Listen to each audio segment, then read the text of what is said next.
ไม่สงค่าไม่ส่งพี่น้องผู้ปัญญาตัววิดีโอข่าวตามมือตังเสียงในกันเนาะที่ใน YouTube ข่าวเสียงมาที่เพจข่าวเสียงมาในกันเนาะเอาข่าวว่ามันได้ก่อเมามาทบกันแทงเย้าในกันเนาะวันมันได้ก่อเฮาคาดีมา10เลเพนดิกไทยเอาข่าวกัดแทงในกันเนาะดิกไทยเอาข่าวมันได้ก่อเฮาคาดีกว่าเฮียนสละเอียในกันเนาะเป็นในมาตราเมก้นอยู่ในกันเนาะก็เฮาคาก่อติพึกเฮียนกว่ากำมิดในกันเนาะพี่น้องค่ะก็จะเจอคำมาเฮียนเนี่ยก็พึกว่ากว่าพึกเตรียมกับกำมิดนะคะเนาะหันตัวบ่มอกว่าเนี่ยค่ะเนาะพอพี่น้องค่ะพึกเตรียมพึกว่าจมติ๊กๆเนี่ยก็มันติดไล่อยู่เนี่ยค่ะเนาะก็เปิดฉะนั้นแน่พี่น้องค่ะได้ไว้ข้าวยามนิดนึงเนี่ยค่ะเนาะเพราะว่าไข่หมอไข่ไล่เนี่ยค่ะเนาะป้อมไว้ข้าวยามก็มันเต็มจังหมอเลยขนาดเนาะเอาค่ะกับในก็ค่ะเตกันเลยเพียนตัวจำกันค่ะเนาะอันนี้ก็เป็นสระเอียเนี่ยค่ะเนาะเพื่ออ่านคำในมาตราเมกลสระเอียเนี่ยค่ะ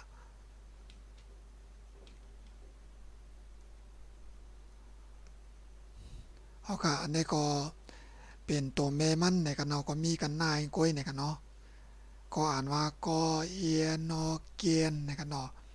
อ่านจะในกันเนาะกอเอียนอ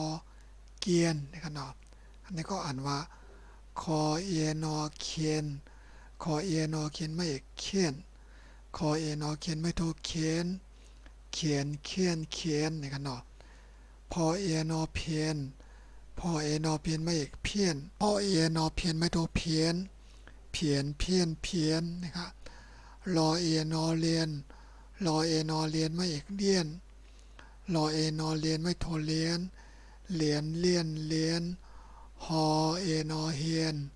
ฮอเอนอเฮียนไม่เฮียนฮอเอนอเฮียนไม่โทเฮียนเฮียนนี่กันเนาะแน่มีเสียงกลางเสียงสูงในกันเนาะมีเสียงเต็มละลายในกันเนาะก้อยกะว่าเพราะว่าเฮาก็เฮียนตอนพึ่งหลวงแต่ก็วางตัวก็เต็มมีอยู่ในกันเนาะมันจะดังเขียนในกันเนาะเขียนนี่ก็เป็นเสียงสูงในกันเนาะนี่ก็เป็นตอนพึ่งหลวงมันในกันเนาะ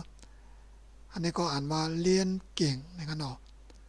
เรียนเก่งก็ปองว่าเฮียนเขียนนั้นในกันเนาะปนส่วนกำเดียวก็แล้วในกันเนาะตัวดีก็ตัวกำเดียวนี่ก็แล้วในกันเนาะไทยของว่าเรียนเก่งนะครับขอเอนอเขียนออานออ่านไม่อ่านเขียนอ่านนี่กันเนาะเขียนอ่านก็บอกว่าเต็มวานั่นกันเนาะแต่แม้ว่า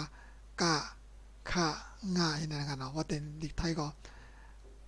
กอไก่ขอไข่คอขดได้ในงานเนาะเต็มวาเนี่ยเนาะไทยของว่าเขียนอ่านนะครับอันนี้ก็อ่านว่าทอเอนอเทียนขอไอไข่เทียนไขเนี่ยกันเนาะเทียนไขก็ปองมาเป็นเตียนค่ะเนาะทออาทะนะครับปอเอนอเบียนทะเบียนนะครับเนาะทะเบียนก็ปองมาหมายนึงค่ะเนาะหมายรถหมายก้านั่นค่ะเนาะเพราะจังว่าดวดกันในเนี่ยก็แต่ได้มีคล้องว่าหมายรถมันค่ะเนาะก็ตั้งไทยคล้องว่าทะเบียนเนี่ยค่ะเนาะป้ายทะเบียนเนี่ยค่ะอันนั้นก็ทะเบียนบ้านเนี่ยก็วานหมายเฮือนเฮานั่นค่ะเนาะที่เป็นจังได๋ค่ะเนาะไทยคล้องว่าทะเบียนเนี่ยค่ะมอเอนอเมียนนะครับเนาะมออามาเมียนมานะครับเนาะเมียนมาก็เป็นมานนะครับเนาะเป็นเมียนมานะครับเนาะเป็นมานนะครับเนาะไทยของเมียนมานะครับอันนี้เมียนมาได้เป็นมานในปลาเมืองตุ่มดาวมดเขาเนาะพอเจอคือมานั่นของว่าพม่านะครับไทยของจะนะครับเนาะเขาว่าพม่านะครับเนาะคำห้องว่าเมียนมาครับเนาะเพราะเมียนมาได้ตั้งมดค่ะเจ้าคือในเมืองห่มตุ่มตั้งมดค่ะเนาะที่เป็นจะนะครับเนาะน้องก็อย่าไปเข้าใจผิดกันเนาะเมียนมาได้เป็นตั้งมดนี่ค่ะพอมันคือเหลวก็ห้องว่าพม่านะครับเนาะอันนี้ก็อ่านว่ารอโองอโรง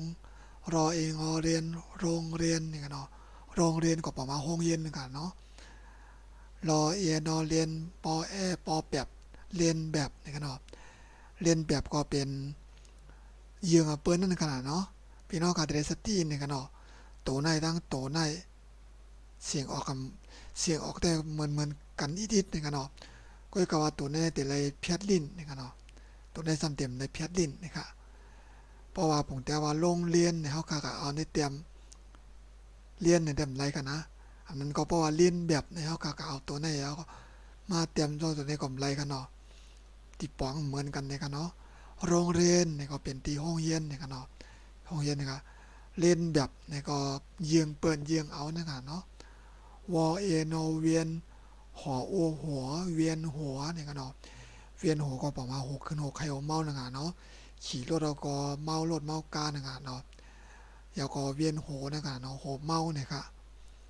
ออาอาจอเอนอเจียนเนี่ยกันเนาะอันนี้มันใจกันเนาะข้าเต็มพิษไปกันเนาะอันนี้มันป้ากันนะอาเจียนเนี่ยกันเนาะอาเจียนก็บอกว่าหักนั่นกันเนาะพอเวียนหัวก็อาเจียนนั่นกันเนาะพอหัวเมาก็หักนั่นกันเนาะเพราะว่าหักใน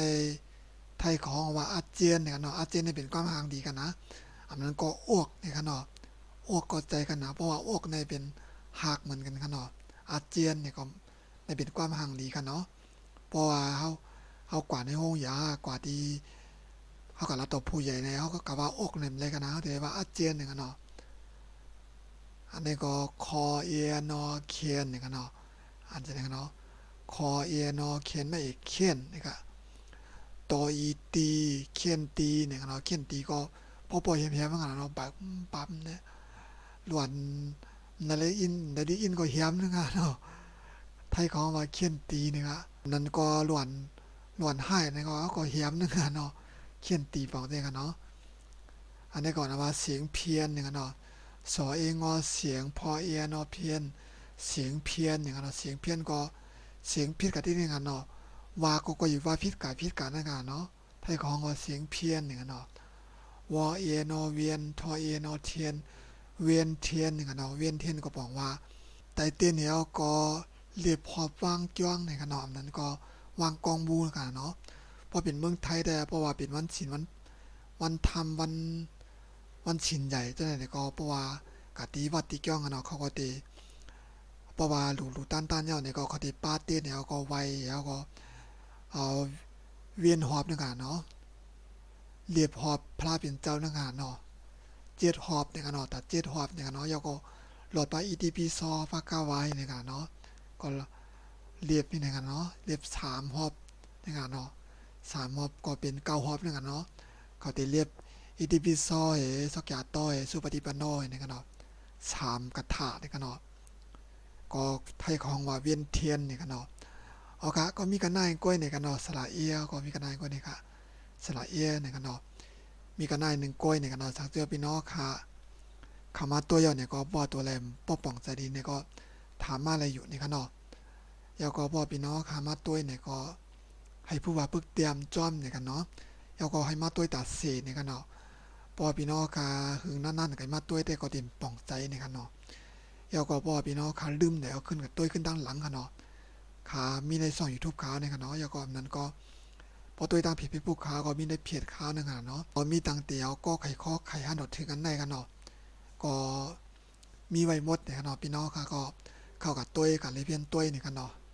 เพื่อว่าเพื่ออ่านกันเนี่ยครับพอพี่น้องค่ะคำว่าตัวใหม่ๆเนี่ยก็